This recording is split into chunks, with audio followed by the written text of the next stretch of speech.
कहा जाता है कि व्यक्ति खाली हाथ आया है और खाली हाथ ही जाएगा, लेकिन ग्रंथों के अनुसार व्यक्ति की मृत्यु के बाद भी 5 चीजें उसके साथ अगले जन्म तक जाती हैं। तो आइए जानते हैं मरने के बाद क्या साथ ले जाता है व्यक्ति। आपने अक्सर लोगों को कहते सुना होगा कि मृत्यु के बाद व्यक्ति के साथ कुछ नहीं जाता। जो भी उस व्यक्ति से जुड़ी भौतिक सुख की चीजें हैं वो सब यहीं रह जाती हैं। अगर पुराण, वेद और बाकी धर्म ग्रंथों को देखा जाए तो उनमें स्पष्ट बताया गया है कि व्यक्ति की मृत्यु के बाद भी कुछ चीजें उसके साथ अगले जन्म तक जाती हैं। कुछ चीजें ऐसी हैं जिनका भुगतान व्यक्ति को अगले जन्म में भी करना पड़ता है। तो आइए जानते हैं ऐसी कौन सी 5 चीजें हैं जो मरने के बाद भी व्यक्ति के साथ जाती हैं। मृत्यु के बाद भी साथ जाता है ज्ञान। ज्ञान व्यक्ति को भीड़ में सबसे अलग करता है। ज्ञान के बल पर आप अपनी एक अलग पहचान और लोगों पर छाप छोड़ने में कामयाब रहते हैं। इसलिए अपनी मृत्यु से पहले पहले आप जितना ज्ञान ले लेंगे वो आपके बहुत काम आएगा।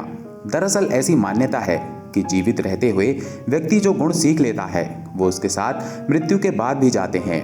इसलिए अपना समय खुद को अच्छा ज्ञान और गुण सीखने में व्यस्त करें। श्री गीता में भी इस बात का जिक्र किया गया है कि ज्ञान और दान कभी नष्ट नहीं होता। मृत्यु के बाद भी साथ जाता है कर्ज। धार्मिक ग्रंथों में बताया गया है कि कर्ज कभी भी व्यक्ति का पीछा नहीं छोड़ता। अगर किसी व्यक्ति ने आपका भला किया है तो उसका ये ऋण जैसे ही मौका मिले उतार देना चाहिए। अगर आप किसी का ऋण नहीं उतारते हैं तो उसे जन्म जन्मांतर तक चुकाना पड़ता है। वो कर्ज उतारना पड़ता है। अगले जन्म में वो कर्ज किसी भी रूप में आपको चुकाना पड़ सकता है। साथ ही अगर आपने किसी को कर्ज दिया है और उस व्यक्ति की मृत्यु कर्ज चुकाने से पहले ही हो जाती है तो आपको भी बार बार जन्म लेना पड़ सकता है। इसलिए ऐसे व्यक्ति को उसकी मृत्यु के साथ ही माफ कर देना आपके लिए उचित रहेगा। मृत्यु के बाद भी साथ जाती है वासना और मोह। ग्रंथों के अनुसार अगर किसी चीज को पाने की चाह रखते हैं और वो चीज व्यक्ति को न मिले तो मृत्यु के बाद भी उस चीज की वासना उसका पीछा नहीं छोड़ती। सांसारिक सुखों की चाहत रखना वासना ही है। वासना को लेकर विष्णु पुराण में एक कथा भी मौजूद है। राजा भरत को अपने हिरण के बच्चे से बहुत प्यार था। उसी के बारे में सोचते हुए उसने प्राण त्याग दिए। अगले जन्म में राजा को खुद हिरण के रूप में जन्म लेना पड़ा।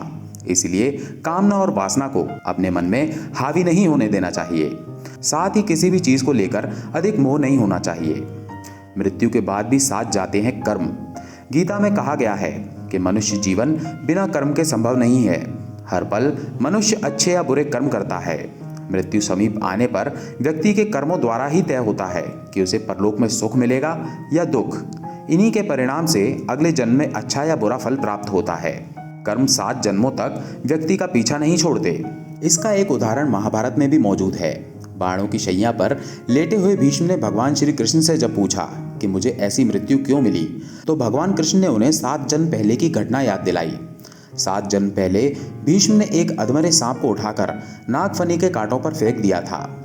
कर्म मनुष्य का पीछा कभी नहीं छोड़ते। मृत्यु के बाद भी साथ जाता है पुण्य। आपने अक्सर घर के बड़ों से सुना होगा कि दान और परोपकार कभी खाली नहीं जाता। इसका जिक्र शास्त्रों में भी किया गया है। जीवन में अगर कोई अपरिचित व्यक्ति आपकी मदद करता है इसका अर्थ है कि वो पिछले जन्म में आपके द्वारा किए गए दान और परोपकार को चुका रहा है। इसलिए दान पुण्य करते रहना चाहिए। ये व्यक्ति की मृत्यु के बाद भी इसके साथ जाते हैं।